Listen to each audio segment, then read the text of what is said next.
going to finish this Rav Tzadok and Devora Tzadok, which is Nagaya, our Tomer Devora, our two words in the Tomer Devora.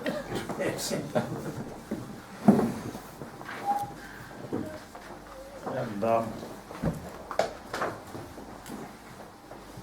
what we explained until now is that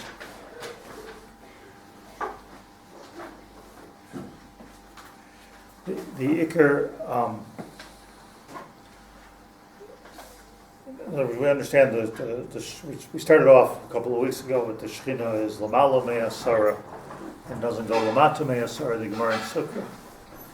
But at the same time, the whole purpose of the world is for the Shekhinah to be able to attach to the world of Gashmias. Before the Chet of Adam Arisha, the Shekhinah was part of the world of Gashmias. It was only with the Chet of Adam Arisha that the Shekhinah flew away a little bit and separated from the world. So we have the world, Olam Haza, Olam Haba, we have this whole difference. And the whole purpose of the world as it continues to unfold, and in fact Mashiach and the Geula is to make the Tikkun Hashlemus. The Tikkun Hashlemus is that to put the Shekhinah back into this world. That Shekhinah, let me just say this one little word that we never said, but it's so obvious and simple, that when that Shekhinah attaches back to the world, when the Geula is here, so that's called bracha. And bracha we learned here, and the same thing in Nefesh HaChaim, bracha is a lashon of brecha. It's fresh, it's new, brecha. It's a mayan hamiskaber. The world doesn't get old once that happens, and you can't really have bracha until there's you can't have bracha unless there's shalom. So therefore the Mashiach is the Sar HaShalom. It's impossible to have a situation of complete Shekhinah in this world without shalom. This is the importance of it. It's not just we need to get along, but that's what keeps everything new and everything fresh. If everything is going to be like separated in this world like it was when Hashem created it without us putting it back together again, if we stay in the matzav of Havdalah without the shalom, so then you don't have the tikkun. Adam Arishan is Kodem Achet and Gan Eden, everything was united, everything was together. There was complete shalom between Shamayim and Va'aretz. That's where you get Chiyat HaMesim. Chiyat HaMesim, Tal Chiyat HaMesim. Tal Chiyat HaMesim. So what happens, what our mandate here is to bring Shekhinah back into this world and to take the Gashmias of the world and to infuse it with Ruchnias. That's and we explained that the emphasis that Malchus Beis David is miyuchad b'zeh. Like they have this koach of dedicating Gashmias for Ruchnias. This Malchus Beis David built a Beis HaMikdash. Shlomo Melech, even better than David, built a Beis HaMikdash, took all those Gashmias, unbelievable Gashmias, silver, gold, turned it into Ruchnias. That was the wasn't just like he made a building, beautiful building, headquarters. It was much deeper than that. That the Shekhinah was shari in a place of Gashmias, just like on the Mishkan. Probably the mistake of the Egel is that that's what they were trying to accomplish. They were trying to accomplish to bring the Shekhinah Lamata Me'asar Tvachim. They went off the derech in that sense. But that's what they were missing, because when Moshe Rabbeinu left them, even temporarily, they were missing that Shekhinah. They were trying to get it back. You can understand even psychologically, just trying to get back that feeling again that of the Shekhinah when Moshe Rabbeinu was here. So their derech was to build an egel, the wrong derech. We explained that Hillel, who was from Malchus Beis David, so Hillel was the ace at doing this, at getting the Ruchnias into the Gashmias and making it all one world, the world of, and that's why Rabbi Tzadok so profoundly explained that the Gemara tells us that when it came to Shabbos, Kavod Shabbos, there was Shammai and there was Hillel. So Shammai, every day he was collecting the Kavod Shabbos. Right, he found a beautiful piece of chicken for Shabbos. He said, this will be for Shabbos. He found a better one, he ate that one, and said the next one for Shabbos, until he got the best of the week was for Shabbos. Hillel doesn't have that Maila. Hillel, it says, Midah Acheres Haisaba. He had a different Midah Yom Yom Amaslanu. Okay, today Hashem gave me chicken, I'm going to eat this chicken. So it seems to be that Shammai was Mechabed Shabbos much more than Hillel even came. because he was doing everything for Shabbos, and Hillel was doing everything for Monday or for Tuesday. So Rav Tzadok explains profoundly that the reason for that is because Hillel was a tzaddik, and a tzaddik is the same as Shabbos. Tzaddik is Shabbos. Shabbos means that's the karasel of Shabbos oineg. Shabbos is the time that you take the whole bria that HaKadosh Baruch Hu created, and the whole bria, I should say, that HaKadosh Baruch Hu created, and you infuse it with ruchnius. It becomes the oneg of Shabbos becomes the mitzvah of Shabbos. So it's counterintuitive that the oneg should be, like religious people stay away from oneg. Right? Religious people. Yeah, too much oneg. But you can't enjoy yourself. But no, Shabbos is all about oneg. The whole thing is about oneg. You like peanut butter, eat peanut butter on Shabbos. So Shabbos is the time where Gashmias and Ruchnis are coming in. That's Midas HaYesod. That's what Shabbos, until Shabbos HaMalka. The Chadoidi Likras Kala, Pnei Shabbos Kabbalah is the Shabbos I'm being makabel into my day. I'm merging the Gashmias and the Ruchnias together.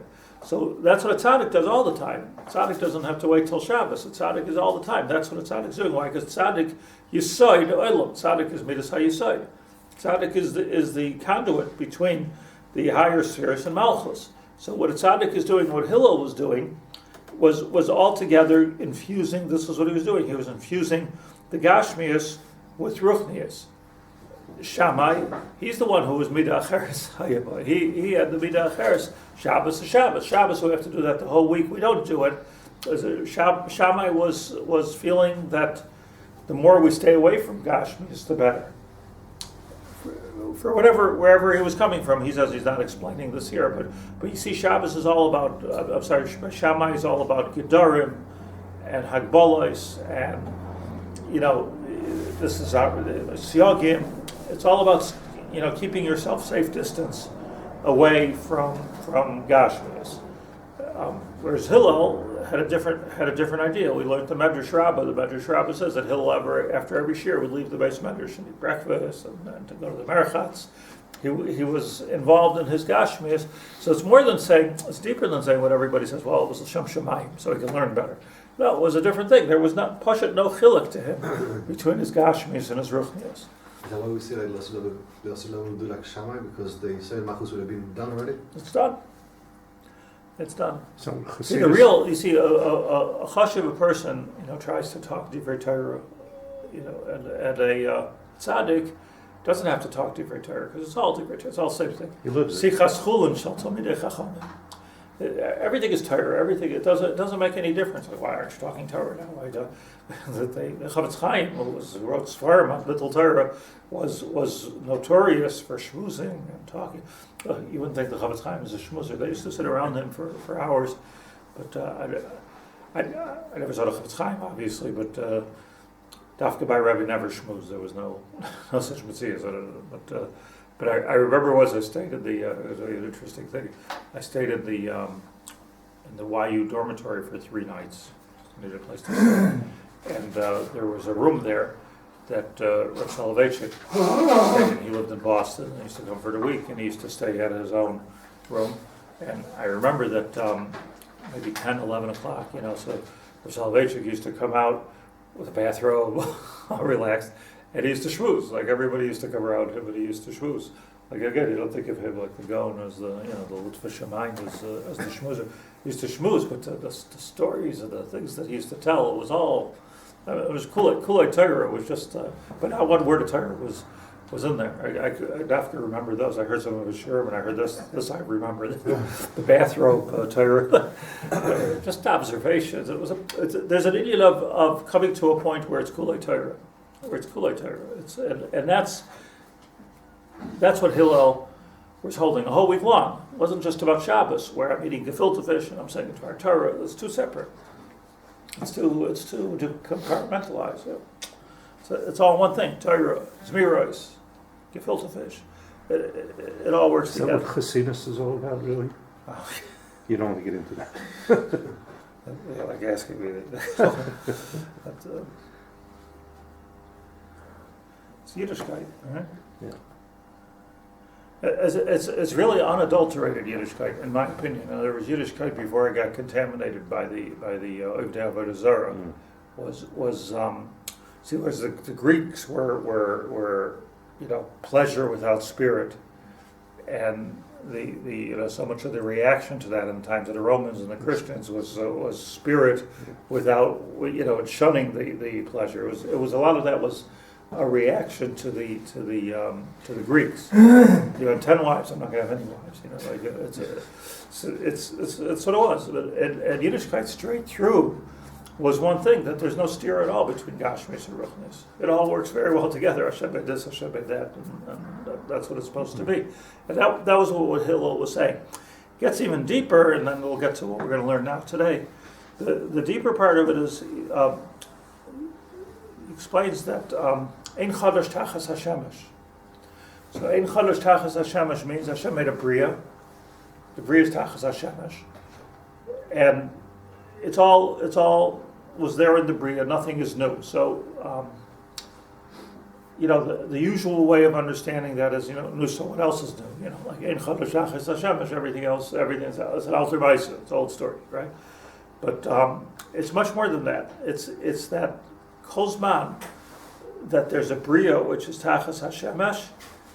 It's there. It'll become stagnant. It'll become old. It'll become even putrid.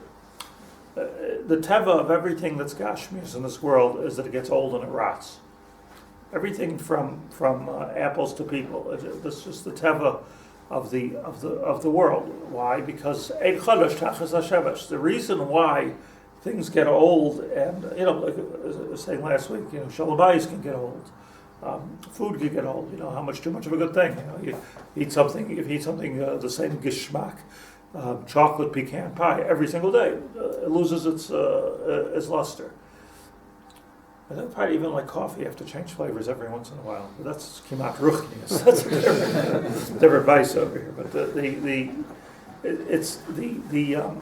the reason why things, such an insight. The reason why things, even water, which has a very long-lasting ability, eventually will become stagnant. Like if you leave your ice cubes in the freezer for too long, they don't taste good. That there comes a point that even water becomes stale. So bread for sure becomes stale. Things become. So what's up with that? The answer is because there's no chidush. A pond of water will become stale. A mayan, or a brecha as he calls it, which is constantly renewing, will never become stale. It will never become stagnant because it's always the newness of it. Since we have Ein Chadash Tachas Hashemesh, so things would become old. So how do you stop things from becoming old? Moshe Rabbeinu, like Leichai, what's the lesson there? Like Kasainav, Nas Leicha, right? He stayed young. What was the chap there?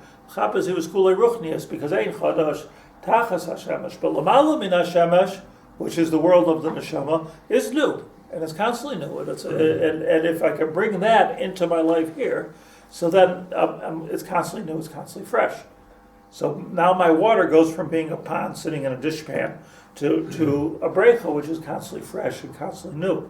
So this is what I'll add. He doesn't say this, that you see the story of when Hillel became the Nasi. So until he became the Nasi, everything was Messiah. There was nothing but Messiah. Why did they forget the halachas? You once you break the rope, so where are you going to get Torah from? And that was the halach of Shammai, the derech of Shammai. It was good derech, right? Sinai. There's another madrega where Hillel came in, and he could be hadril pilpula. He was able to figure out. He's the one who started off the whole idea of Midosh Yatar and Nidrashas. First Hillel, then Rabbi Kiva, then Rabbi Shmuel. The Midosh Yatar and Nidrashas by him, meaning we could be machanish Torah. There's an Indian of Chidushay Torah. So Chidushay Torah takes even Torah, which is Ruchnis, but once it's Tachas HaShemesh, it will become old Torah.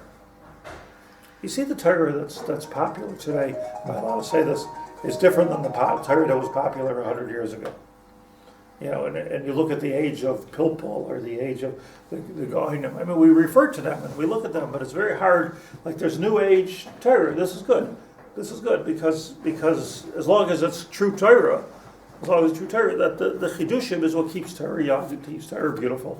That, in every generation there's a sefer or two which sort of like hits the nail on the head. So okay, this is the sefer for Hador. Hador. And the reason is because it becomes new. Tizal Katal Lichi. Yarov Kamoter Lichi. Tizal Katal Imrasi. Kisirim Ale Deshe. What does that mean, by the way? Yarov Kamoter Lichi. What does it mean, Chaim? Yarov? Zeno. Yeah, that's good. This is the part we don't know what it means. Let's try to translate for a second. Yarov Kamoter Lichi. What's Yarov? Chop a head off, something like that. Egla Rufa. Like it's an ISIS pasuk. Yarov Kamoter. Usually translated, it will drip down. Why Yarov? That's Tizal. Yarov Kamoter Lichi. And what's Likhi? Mother is Torah. My lekach. Mother brings the dried out the seeds to life. Right. It killed. The mutter has. The Ramban says this in the parsha. The mutter has a double function. Like if you water something that's dead, it becomes more dead. It gets floods and it gets out of the way. If you water something which is alive, so it makes it more alive. Invigorates. Right, it invigorates it. So it's an interesting Yarov Kamoter Lichi. So the Chazal say, I think it's Gemara in Tainus, where it says the Yarov Kamoter Lichi, that if you learn Torah Shaloi Lishma, so Nasalei Sam Hamavis. Namar Yarov Kamoter Lichi, it just chops off your head. If there's no chiyus here, so then while you're adding water to it, you're drowning the no chiyus, just making it soggy and more rotten.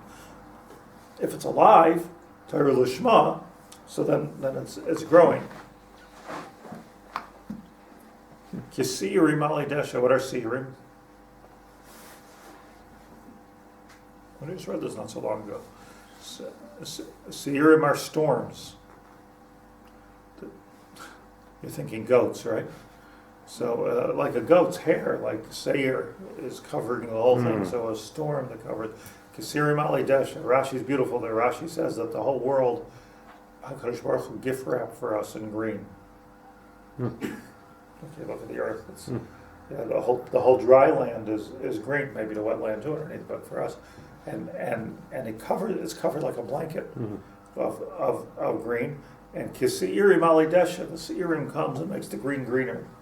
So that whole pasuk, in fact, the whole is all talking about the freshness. Moshe Rabbeinu is saying that I'm not just talking to you in my time. There's a freshness in Torah which is going to last forever, for all eternity. So what I'm giving you is Tizal Katal, Yarov Katal Imasi, Yarov Kamoter Imasi. It's Mater Tal. I don't remember the pasuk. Yarov Tal. Katal. Likhi. Likhi, Rashi says, is the Torah that we learn. Lekach is not Nosan. It's not the Matan. It's not Matan Torah. It's Likhi. That which you take and that which you work over. So our Chidushim. It's all what keeps things fresh. So what we're doing here, to make a long story short, is we're taking that which is Lamala Min HaShemesh, and we're bringing it Tachas HaShemesh. Ein Chodesh Tachas HaShemesh. It's all going to rot. It's like Eliezer says, that's the pshat. It's Tal Tchias HaMesim. The Tal Tchias HaMesim, that even Vatchayena is Hatzamei Sa'ela. That it could, even that can stay new and can stay fresh. Okay, so now let's look inside. We're on page 53, the second column, after the brackets. All this that we're talking about is Rak Ayidei Madregas Drush. Is when you take a limud and you darshan it out. You learn chidushim in it.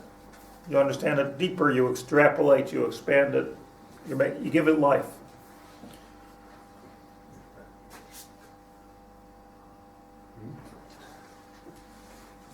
In the Gemara, you find 2-3 times where the Gedolim or Bekiva said to Rabbi Elazar ben Hyrcanus that, like, when we're near you, we're feeling life. There's a certain Chaim that we're feeling, certain Sinor of Chaim. He was bringing something to them from Lamala min Hashemesh to Tachas Hashemesh. I can't separate from this. Separate from this, the world. The world is like so exciting and so full of taivas and gishmaka things. All become sick. Ad kadei suicide. when you can't get Yishlei Mana Ratzah Messiah, just to look at where do I find life, and at the end it could be very nice, it could be very gishmak, but at the end it's not doesn't have any life to it, doesn't have any longevity to it. It's not chayim. So he says here, Zo rak ha'idei madregas drush nase kemayan sheyesh b'chol yoim tipa chadash. When a person learns and is machadash every day, you're turning your pond into a mayan, refreshing the water. Machlif.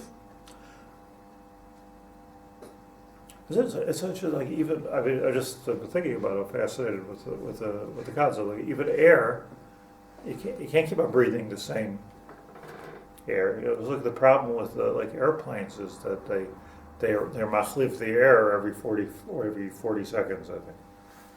Sounds like a lot, but it's not a lot when you're not on airplanes every second. Wait a second. So the pilot, they change his air every 3 seconds because they know it can't function. Everybody else could function. The pilot can. You're only watching a movie. If you travel business class, you're breathing the pilot's air.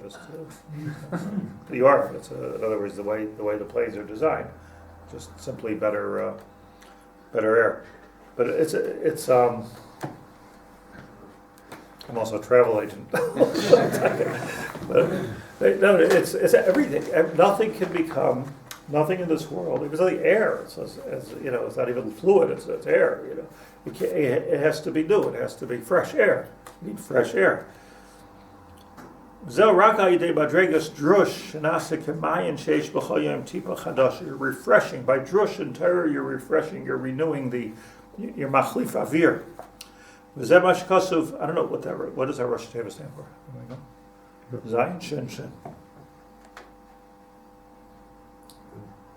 I was looking this morning. I couldn't figure out. Zayin Shin Shin. Be'erevin.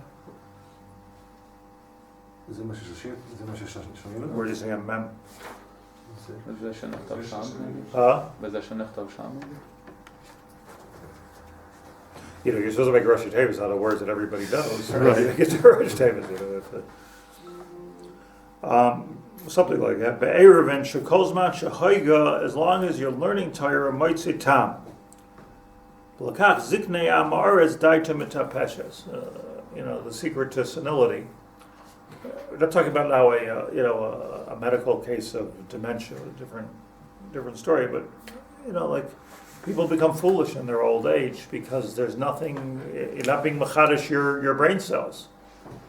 There's no chiddush there. Just like the old stuff over and over and over again. So it becomes tippish. Tippish is an interesting. The tapeshes. It's a Mishnah. Ratzleimer had das ba'avodas Hashem. Ba'av sheyesh lev das. A zaken has das. Rak she'eino chassid. Okay, he's not a chassid. Lo yamar it's chassid. But gam hi miskal kelas le'zikna kechol ha'inyanim shetachas Hashemesh. The problem with the das of the Amoritz is his das is tachas Hashemesh instead of being lamala min Hashemesh. Shem salkim beziknas k'ma shekazav Perek HaShoyel. Ulefi shegam hi etzlam yesh la gvul ve'enam b'madregas maya. He has his das. We're not talking about a person who doesn't have his das. He just becomes foolish because he has his das, but his das is b'tapeshes. It doesn't have madregas mayon v'hanaycha gemura b'maisim she'anoichan loy le'olam and loy nizdakno. That's like. I think the Rabbad says, by the way, interesting that the lechem aponim, the nest of the lechem aponim is stayed fresh all week, And the message of that nest to Klal Yisrael was that if something has the Shechina Shari in it, like does the Mishkan, so then it doesn't get stale. Like bread is the first thing, it's not good even after it's out for an hour. It's to stay fresh all week because it doesn't have the message of the Menorah is one message. The message of the Lechem Apanim is freshness. Tari. Life can stay tari if it's life with the Shechina. Zehu rak al yidei hatipa chadasha sheyaroith b'chol yoyim. V'zehu, and that's the pshat in the pasuk, yaroith kamoter lichi kervivim alei deshek.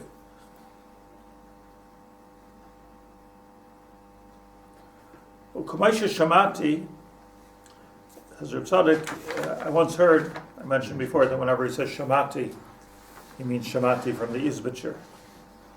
This is Rabbi. Kamasha Shamati Gam Ken al Pasuk Geshem Nidvois Tanef Elakim Nachasecha V'nila Ato Kenanta. Let's also look at the Pasuk. Tell them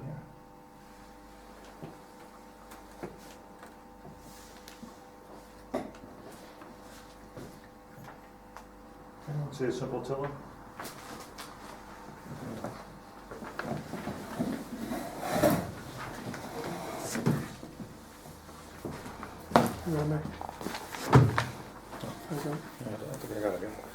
Tillim Samach.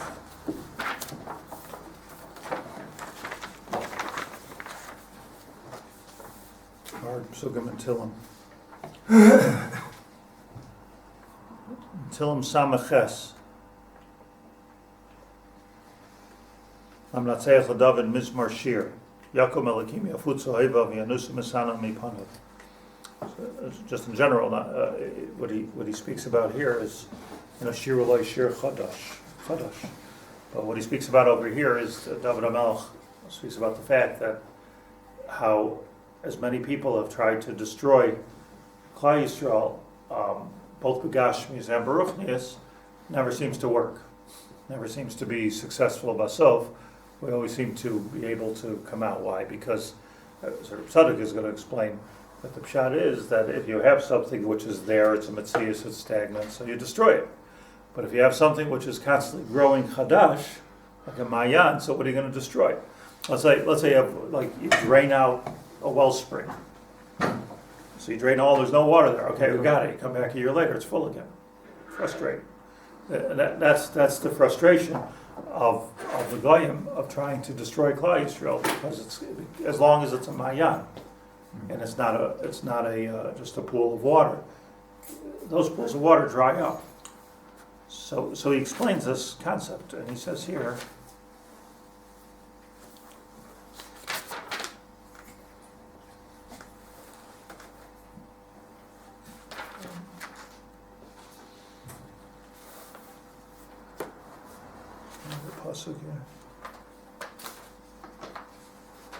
here.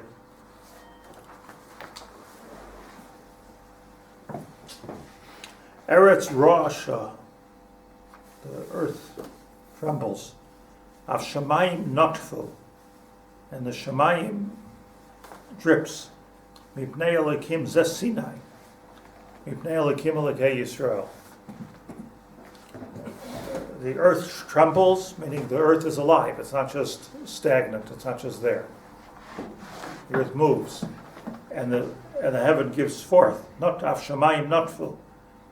Mipnei Elokim zes Sinai. This is the understanding of Sinai, of Torah. The pshat in Torah is that it's a constant.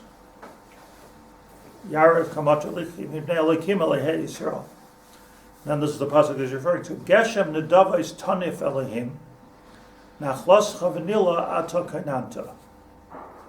Geshem nedavos tanif Elohim. That HaKadosh Baruch Hu is always pouring new Geshem. Tanif Elohim. What does tanif mean? Wave. It's a wave. So what's the issue of waving? See where you go like this, like what are you doing? Fresh air. Moving away the old air and letting new air come in, right? That's the ancient air conditioning. So the symbolism of a carbon doing a snufa on a carbon, or a wave offering, is that you're machadesh. You're bringing in here The Gemara says that you're barachik ruach ra, barachik talale ra. Even when you do nanuyim with a lulav, you're pushing away all the bad and you're making room for new. Right? Take away the yashan, chadash taviyah. That's what a tznufa is. So the freshness is this is what David HaMelech is explaining. Geshem nedavos tanif elikim. Nachlos chavanila atochinanta. The way you keep the world from just expiring is by keeping it fresh all the time with new water, new waving, new wind. In other words, everyone knows that the wind, without wind we would all die, right? The wind has to constantly be changing. So that's the tanif. So he says here from the Izbicher, K'maisha shamati gamkein al pasuk geshem nidvais tanif elikim nachloscha v'nila atokainata. You have made the earth strong. Sheyesh la Hashem yisparach geshem nidavais. Hashem has a certain kind of a rain called geshem nidavais.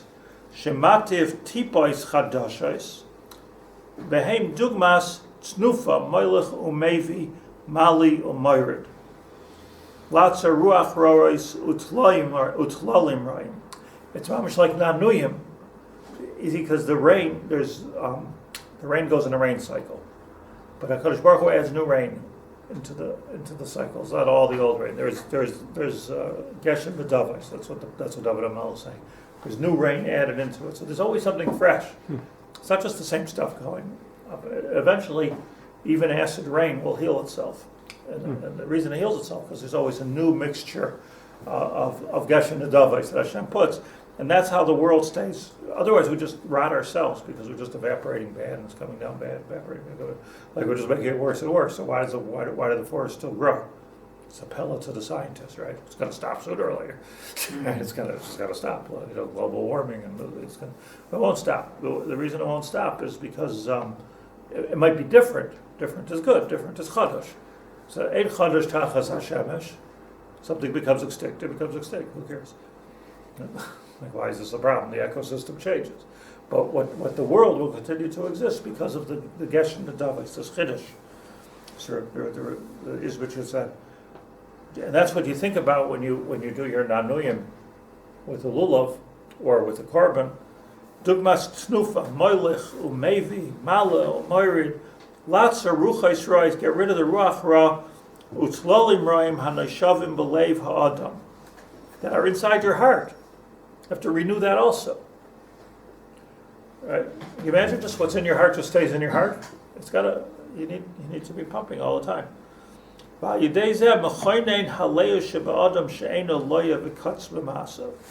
then you never get tired of anything. It's always a chiddush. See, it's the truth. Tell me if you agree with me.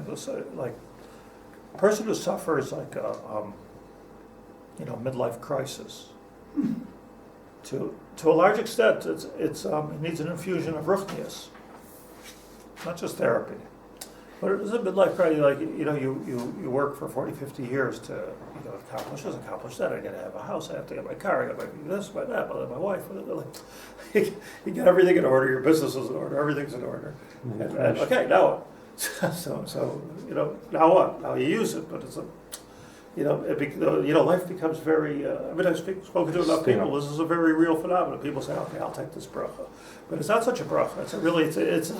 It's a hellish experience where there's no place left where you're supposed to go. So if you're into ruchnius, okay, now I'm going to finish Shas. Now I'm going to finish it. You keep on growing, but it doesn't even have to. I mean, that's for sure good. But even without that, the lack of infusion is the lack of chiddush Shabbat. So there has to be a chiddush. Try to do something, And so the psychologists come up with almost there but moronic answers because well, if you walk every day this way, start walking that way, so you'll see some kind of a chiddush. There's seen a real change. Some people think that they move to a new place. Or move to Florida. Yeah. There's all kind of change businesses. Quit your $500,000 your job and take a start on making pineapple juice. Like it's a pella how people are looking for Chiddush. They're mamish looking for Chiddush all the time. And it'll work for a year or two. It'll also work, but then that becomes the Mishesh Langman Haratzim Messiah. So the whole chap over here of Yiddishkeit, listen to the secret that we're being taught over here, is that it's not going to work because Ein Chodesh Tachas HaShemesh. It will get old. It will get old, and it's oisgespielt. What can work is to grab something from Lamala Min HaShemesh, the Geshem, the Davos, that HaKadosh Baruch Hu gives, and grab that. So that's putting, and what it really means. What does it mean? I don't think it just means like, okay, start Daf Yomi. I think that can get old too even. But droish, like to learn with Chiddush, and to be mechadish in your life, new talents that I have, new kochos that I have, things that I could do now that I wasn't able to do before. It's you're ben arboim labina. You become ben arboim.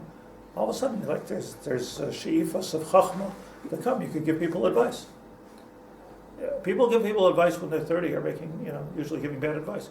When you're 40, 50, you look at the Perek Avos, there's a certain chiddush to every year, every decade, what you could do. Even marriage, which gets tired and old by the time you're 60, 70 years old, tzaddikim report this is the best years of their life. The closest relationship with their wife. Tzaddikim said this. Never had such a close relationship with their wife. You think why? All the criteria for closeness are not there any longer because it's all chiddush. It's all chiddush. You start appreciating things you never even saw before. You were there before. You see things differently. It's foods start to have tastes you never knew existed.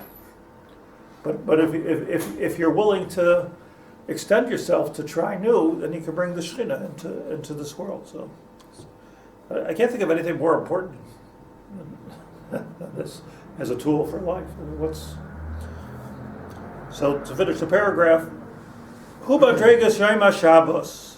This is the Madrega of Yom HaShabbos. Hu Madregas HaTzadik Shekol Yom of Shabbos HaMishalech HaZelikim B'Chavrosai Tamid. Right, Ruach Elikim Mishalech B'Teichanim. Fresh, it was fresh. So it's so nice if you go up to a mountaintop and it's fresh. It's all just fresh. That was Gan Eden. Ruach Elikim Mishalech Teichagan. Teichagan. Mishalech is walks with you. Ki halicha lashon hischabros tmiti. Halicha, ubelech b'chavaderech. It's very close to me. Ki inyan hahoylech es chachamim yichakim. Like halacha. It's the taitcha of the word halacha. Is very intimately involved with this chiddush. Lakach zaken hurak zeh shekana chachma. A real zaken is ein zaken ela mi shekana chachma. Kana chachma, constantly increasing my chachma level. So you got to ask ourselves at this point. Even people who are learning Torah, like, what's next? Like, what's the next chachma that I can get? And you see the real mishtoikakim. Shaz nase kemayon, v'achachma mizdakenes, v'yamim yirbu v'la yismatu. I always tell the story. It's good to tell again just before we leave the sugya. Just this was the last words of the sugya. I always tell the story when I went to see Rav Shach, Olav Shalom. So what happened? I had a bunch of occasion with Rav Shach. Rav Shach was a B'nai Brak, Rav Shiva Panovich, but I was offered a job to be the head of the whole ruchnius of the OU. The OU is not just kashrus in America. The OU is the umbrella organization for all the Orthodox shuls in America. 1800 shuls. Kashrus was a mela. The whole NCSY. It was a big offering. It was a very chashuv thing. You could do a lot nationally, even internationally. So the only problem was it was maybe like more modern Orthodox than I was. Like I'm not a modern Orthodox, but the OU is, OU, YU. It's like that's a different world. Nothing against it. It just it wasn't sort of the world that I was trained in. So I didn't know if it was the right thing to do or not the right thing to do. I remember I called a friend of mine who was one of the heads of Aguda, and I said to him, "What do you think about this job. So he said, look, it's a tremendous opportunity to accomplish, and you can do a lot for the world. It's a wonderful platform on which to stand, but don't expect me to ever ask you to speak at the Aguda convention. It's like it's a different world, you know. So like, it was a big decision. So actually, I flew to Eretz Yisrael to speak to Rav Scheinberg, ask him what he thought. So this was this trip. It was actually like it was supposed to come up Monday and leave on Tuesday night. That was the trip. It was for the sake of one conversation. So I finally get there, and I to Rav Scheinberg, explain to him the whole situation, and he says, "I have no idea."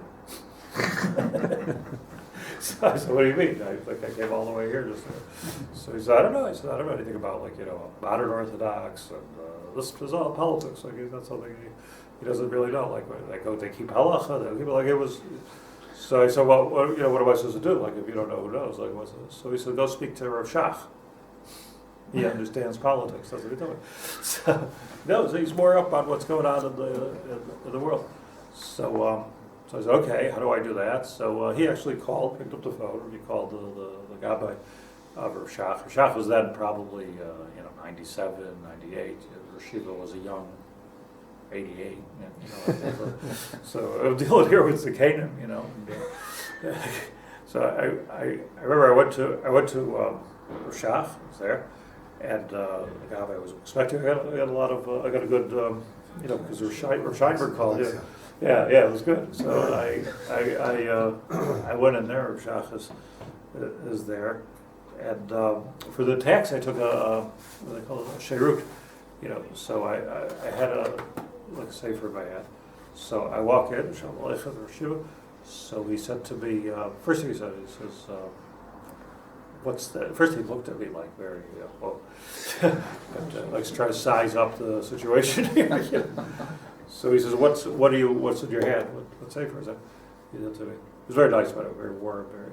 What's that in your hand? So I said, "It was Tzidkus HaTzadik, Rabbi Tzadok." So he said, "Rabbi Tzadok HaKohen, HaKohen." He says. So I said, "Yes." So he says, "And what are you learning? What does he say?" So this became a faher, So I sent over the paragraph that I was learning in the Monit at the time, going to Bnei Brak, and I got maybe a minute into it. He told me to stop talking. Stop talking. So okay, so I'm talking. He says it's very beautiful. He says, but I wasn't raised, or I didn't learn, and I wasn't makabel from my rebbes this type of Torah, and it's new." And he literally started crying. I was so moved by it. He says, I don't have koyach for something new. I so much want something new, but I can't open my head. That's what he said. I can't open my head to something new any longer. It was Rabbi Haber, Chaim Brisker, Musar, whatever it was a Rav Tzadok, He was so upset that as soon as he heard newness, it's not something that he can. And he was careful to say, I'm not criticizing. I'm just saying I can't hear it. It was giving him too much agmus nefesh, as he put it. What was his advice? So I sat down, and it was very nice. He held my hand, and he said, I felt like and I told him the whole story. And just as I was about to finish my whole story, which took about 2 minutes, he was sound asleep. Sound asleep. I mean, he was holding my hand, and he was sound asleep. I felt for a minute like I didn't know what to do. Really, what was I supposed to do? Like wake him up? I wasn't sure what to do. So so it was Rav Tzadok in my left hand and Rav Shach in my right hand, and the Gabbai, that same Gabbai, walked by, and I'm like, what should I do? So he told me, just wait, He said there. So I sat there for about 5 minutes. I was going over in my mind, just tell you that what we say in the Elah, Hanoisin Yad La Poshin.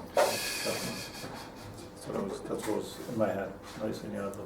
I felt like some kind of a kesher. There was a man who sat with Reb Chaim Oizer and with Reb Chaim Brisker and with I just connected to to a whole different place that I never felt before. But anyways, that's going on, and it was pretty good shvach. You know, it would have been kind of to fly, you know, just for this experience, but I still don't know what to do. And then he wakes up, and he looks at me, and he says, "Take the job."